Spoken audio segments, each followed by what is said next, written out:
so in love with you. You got me down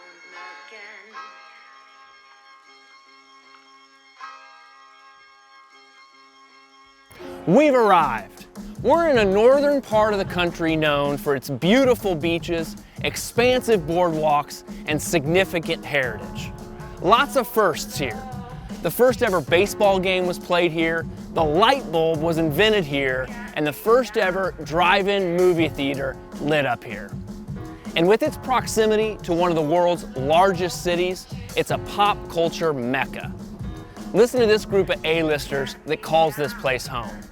Jon Bon Jovi, The Boss, Whitney Houston, and Old Blue Eyes, Frank Sinatra, and movie stars like Jack Nicholson, Meryl Streep, and Joe Pesci.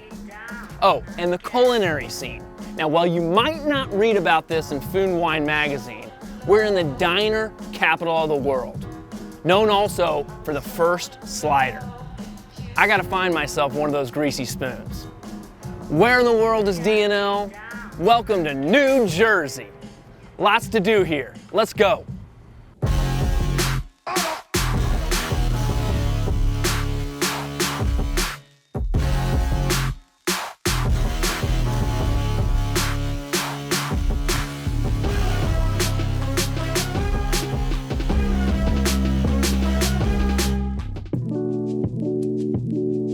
So we're here at the White Manna here in Hackensack, New Jersey, consistently named one of the best burgers in the nation, famous for their sliders.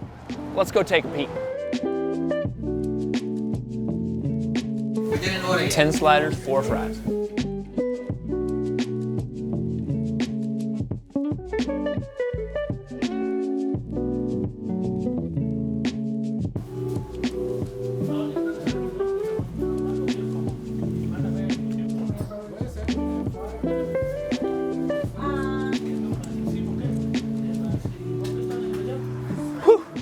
White Manna, the hype is real. Got my slider, got some fuel for the day. Let's go.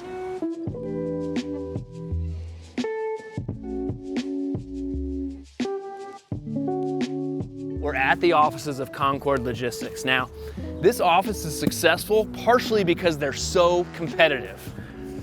What's the best gift for that? Pickleball. Let's go. Brian. Hey! Yes, man. Nice seeing you, dude. Brandon, Tony, hey, and Vinny. Hey, Vinny, how you doing? Good. Guys, thanks so much for having me. I am pumped to be in New Jersey with Concord Logistics. Hey, listen, I know how competitive you and the crew are, right? Absolutely. So I brought you guys a gift. You are the man. I like to bring gifts. Pickleball. You are the man. These guys are going to love it. Actually, you caught them in good time right now. Yep. Perfect time. They're on a break. Everyone's come downstairs. surprise them. Let's go show them. Brian came from D&L, got a little surprise. Hey, Concord! I brought you guys some pickleball. Love you guys. Thanks for having me. Let's play. Hey, let's go. Yeah.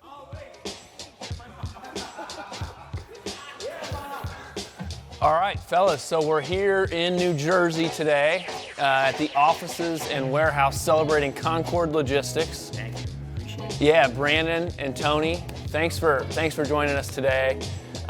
Who is Concord Logistics? What is Concord Logistics? So Concord Logistics is something where we came up with, I would say, 10 years ago. We had Concord Realty. We actually added the E for Concord Logistics to relate to the commercial flight as far as being reliable. It's the fastest airplane on that was commercial. So I said, you know what, we're gonna rock with this name and we're gonna keep going from here, and we're just gonna keep everything Concord. You guys have had a lot of success. Obviously, we're here today because you are a successful agency office. You run a very successful business even outside of the brokerage space. But every good entrepreneur has a backstory, a journey to where they are right now. Tell me a little bit about yours, Tony. Yeah, absolutely. So I started working for a German food manufacturer. I wanted to get something else going because I knew I was not gonna advance, and I stumbled into brokerage and brokering. And the first 2 weeks I was like, man, I'm not gonna make it in this industry. I don't know what's going on. This is Chinese. I don't know what's going on. This is weird. And my mentor kind of walked me around the office and told me, this guy makes this, what they're doing. About 8 years later, me and Brandon, we grew up together. kind of want to branch out on my own. You know, I don't want to do it by myself. You know, trucking. You know a lot of people. You're, a business guy. I'd like to partner with you. Would you want to partner with me? And he said yes. And then, we talked about it and we came together December. And it's been ups and downs ever since. Absolutely. Sometimes buddies, it's a hard combo, but that's great that worked out. Brandon, you have an interesting backstory as well. Maybe less logistics, but obviously good sales experience too. Growing up, I had a bunch of great opportunities that I took advantage of, and then I stumbled upon being a police officer. The easiest way for me to basically figure out what I'm gonna do next and be financially stable was purchasing a home. Then when I rented my house, I created a really good income in a return, and then in doing so, that's what got me into real estate. And from when I started real estate is when I figured I was living in the basement, working as a cop, and I was making another $1,800 a month. If I buy another house, I said, I rent the house plus the basement. Now I'm making $3,000 off that house. That's $4,800 a month. That's $5,000. I said, I'm doing pretty good. You're saying, hey, you're making $3,500 a week with a truck. I said, well, one house makes $3,500 a month. I said, if I'm gonna go buy a truck and figure this out. So I bought a truck and I started making every contact I know. And I said, hey, I have a truck, I'll start doing deliveries. I went to every business in that town and I said, hey, I opened up a company. If you need any local deliveries with a lift gate, and then little by little, I didn't even know what to charge. I started charging, a ridiculous, stupid rate, very low. And then as I started learning the market, I started adjusting my rates accordingly to that. So were you guys together at the time? No. Or so this is pre-Concord? This is pre-Concord, yeah. And then what happened was Anthony approached me, Tony. He goes, hey, I want to venture off and I want to start my own company. He goes, I think me and you will do really well together. And I said, listen, you teach me the brokering end. I said, we'll crush it. We have a lot of agents at D&L that are solo or smaller, which is great. They're fine, they're happy, they're doing very well. And then there's other offices that have built and grown through their staff and through producers like you guys have. How have you done that? Because that's hard to do. It's hard to build a multi-person office. What's been key to that for you guys? I think our motto throughout the whole thing has been just friends, family, people you could depend on, and kind of just, teaching them the values and things that we want to get done, and them kind of following and repeating what we've done to add to their own success. And when we got started, I told him, I said, from day one, I said, look, let's consolidate everything. Let's start it off like we have nothing coming in, even though we had a warehouse business of mine and a couple other customers that we're growing. So I said, look, let's just hit the phones and let's just go crazy. Well, and with your talent, I think you guys would agree you've got a talented crew. Yourselves, obviously, but you've got a very talented team. How do you keep talent? Like when you identify, I've got somebody that's really good and great for my team, how do you keep them happy? We keep everything very family oriented. We keep everybody, we're always doing something together. Every week. Every week, we usually have a dinner every Friday. We go bowling 2-3 times a week. We have ping pong. If you see over my shoulder here, we have a gym for everybody so they could work out during the day. So what I tell is everybody this, to keep everyone motivated, because this is a very pressuring job, but can't take work home, and you got to understand stress. That's in any job you're gonna do, but we try to alleviate that as far as, hey, I tell everybody once an hour, get up, go play a game for 10 minutes, get your mind clear. No one wants to look at a screen all day for 9-10 hours, so you know what, keep your mind clear, go enjoy yourselves, and then go back to work, bust out another 45 minutes, and do it again. Because if you mentally create those small increments instead of looking at 10 hours a day, you start to actually enjoy it. Our goal was, right, the job is already stressful. Trucking and logistics is not easy. There's something different happening every day. There's an issue happening every day. There's a customer that's delivering a TV that they're so angry that it hasn't gotten there already that it's life or death, even though it's not. So what we communicate to the guys is, get your jobs done. We understand it's not easy, but we try to make it a friendly, fun environment for everybody. But, culture is important to you, and I love that. I think that is, unfortunately for successful companies nowadays, it's unique to put so much emphasis on culture. You guys clearly do, and I think it truly shows. It's challenging to maintain the culture that you've built at a time like this? How do you do that? How do you address that? This is probably one of the hardest markets I've ever seen. The main thing is always be positive every day. Ride out the storm. You got to let everybody know you're in it together. We're risking it all every year. Yeah, as far as putting everything down on expanding our facility just so that our customers see that we're growing with them, that we're trying to provide a better, bigger service where we label ourselves as the one-stop shipping shop. Right. You know, like we want to be the one person you call to handle all your shipping needs. Right. If I'm an agent, whether I'm a solo agent or maybe a smaller office, and I want to grow, I want to get bigger, what do you tell me? What's some advice? One thing is this: if you get a customer, look up all their competition. Yeah. They're doing the same thing. Yeah. Why not look up all their competition? Look up that customer. How many offices do they have? How many people are working in that office? So my number one thing is this: if you get one customer, find out how many people are in that office need your services. Grow. So what we do is we take over every single office. We want every representative in that office shipping with us. Yeah. Even though we know they're not going to give us 100% of the work. But why not spread in an industry or in a company you're already in? You're already in. The hardest thing is getting your foot in the door. Just be consistent. Always be professional. No matter what, pick up your phone. Answer that email. If you delay any of those emails, you will create inconsistency with that person, and they will find somebody who won't do that. Yeah.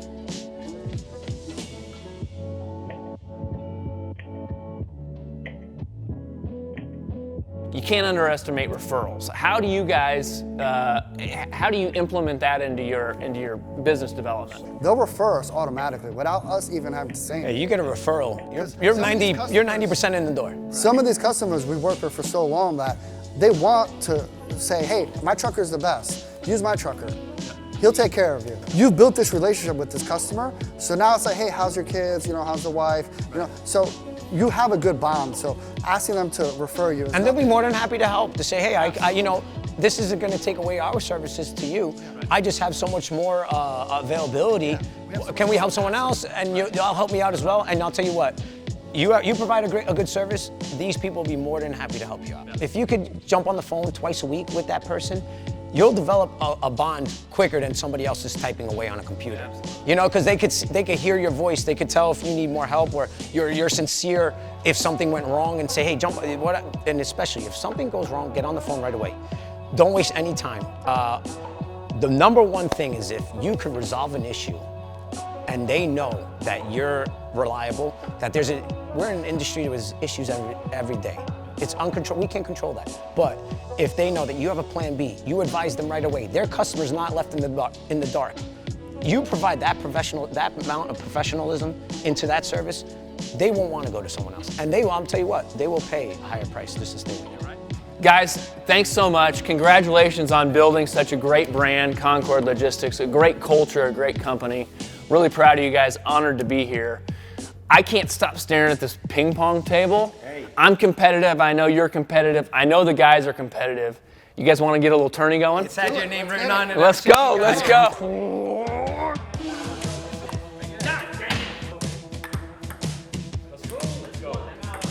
God dang it, that's two. All right. Who's next?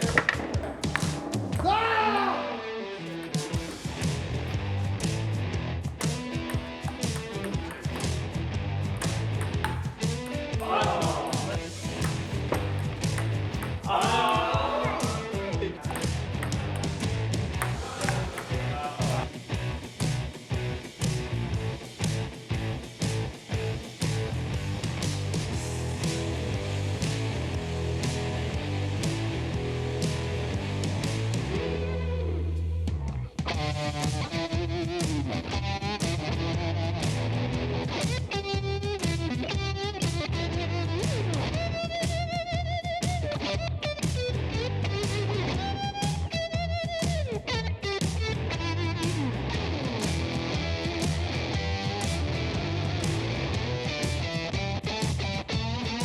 Of the 2023 Concord Invitational Ping Pong Classic, we got Ryan and Joey. Let's give it up.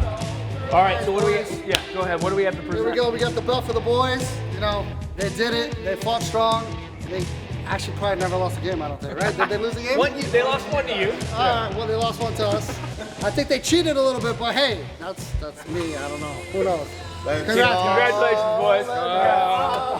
We're the champions. It's an honor. Anybody in line could get it, and that's just how it goes. Me and my cousin. Who's next? Bomb Squad. Who's next?